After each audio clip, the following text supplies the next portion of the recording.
आज तुम्हारे इंतजार में उन जवानों की। मैंने शायद इसे कबल भी कहा हो अपनी तकरीरों में, फिर मैं आज दोहराता हूँ। एक नौजवान है, आज भी मैं बच्चों से कहता हूँ वक्त को गनीमत जानो मेरे अजीज बच्चों। जो अल्लाह ने तुम्हें माँ बाप की दौलत से नवाजा है, ये दोबारा नहीं मिलते। एक बार इनका जनाजा निकल जाता है तो दुनिया में अंधेरा छा जाता है। फिर दोबारा बाप की जैसी कोई छत भी नहीं मिलती और माँ के जैसा कोई साया भी नहीं मिलता। ये याद रखना हमेशा। एक नौजवान को मैंने देखा था, वो बड़ा अय्याश तबीयत का था। माँ बेवा है, बहुत पहले ही शौहर का इंतकाल हो गया था। बच्चा सिर्फ 4 साल का था या छोटा सा था। जब से वो घरों के काम कर करके अपने बच्चे को पालती थी। जवान हुआ तो औबाशों की सोहबत में लग गया, बदमाशों की सोहबत में आ गया। माँ को अब इससे बड़ा धचका और क्या लगे। एक दिन आई थी मेरे पास रोते हुए, कहा गजब हो गया, जिंदगी ने पहले ही मेरे से शौहर की जुदाई, और मैंने ऐसे अय्याम काटे कि लोगों के जूठे बर्तन धोए इस उम्मीद पर कि एक बेटा है जवानी में, ये जब पहुंचेगा तो मेरे बुढ़ापे का सहारा होगा। लेकिन मुफ्ती साहब ऐसा हो गया कि मेरा बेटा बदमाशों की सोहबत में चला गया। अब मेरा वो आखिरी सहारा भी खत्म है, मैं किसके पास जाऊंगा। वो गम के मारे इतना रोई थी।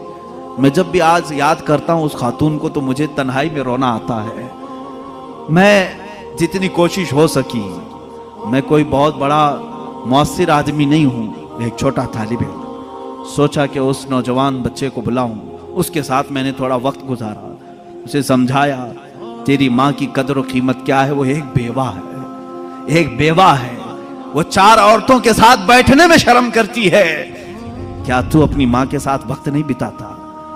दुनिया में तेरे दोस्त होंगे, तुझे दोस्त छोड़ करके जाएं तो तुझे कितनी तकलीफ होती है।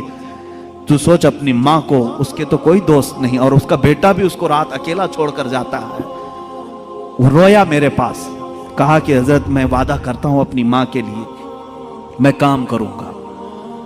मैंने समझाया। दूसरे दिन कहा मैं नौकरी के लिए तलाश में चलता हूं। मुझे वो बात आज भी याद है, तकरीबन 6-7 साल हो गए होंगे। वो नौजवान है अभी भी, वो सुनता भी होगा।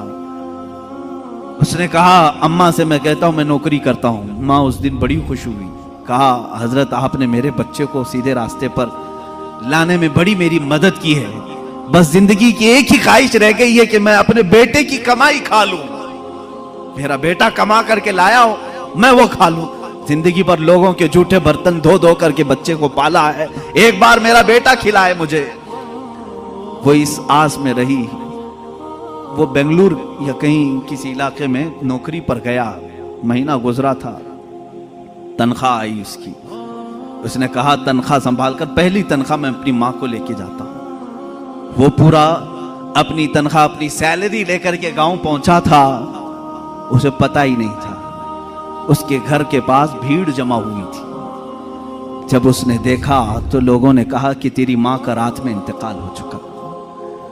उसने वो पैसों का लिफाफा अपनी माँ के कदमों में रखा। आज तक जब कभी वो मिलता है तो फूट कर रोता है, कहता है मेरी माँ इसी आस में दुनिया से चली गई कि बेटे की एक कमाई खा लूं। लेकिन मुझसे ज्यादा बदनसीब कौन है इस दुनिया में, जो माँ के कमाए हुए जूठे बर्तन को धोए हुए कमाई तो खा लिया, अपने हाथों का एक लुकमा में अपनी बेवा माँ को खिला नहीं सका। ऐ नौजवानों, क्या इसी का नाम जिंदगी है? क्या इसी का नाम ईमान है? तुम्हारे अखलाक तो वो होने चाहिए कि तुम बाहर जाओ तो तुम्हारे माँ बाप तुम्हारे अखलाक पर फख्र करें। तुम्हारी एक एक कमाई के लिए वो आज भी इंतजार में है। एक बात याद रखना, माँ बाप लालची नहीं है तुम्हारे, लेकिन सिर्फ उनकी ख्वाहिश ये होती है कि बेटा अपने पैरों पर खड़ा हो जाए। जब मुर्गी अपने चूजों को खुद खाते हुए देखती है तो खुश हो जाती है। पहले चोंच से दाने तोड़ तोड़ के खिलाती रहती है, लेकिन जब बच्चे खाने के लायक हो जाते हैं तो खुश होती है। क्या तुम्हारे माँ बाप को इतनी भी खुशी नहीं देना चाहते हो? आज इतना भी उन्हें सुकून नहीं देना चाहते?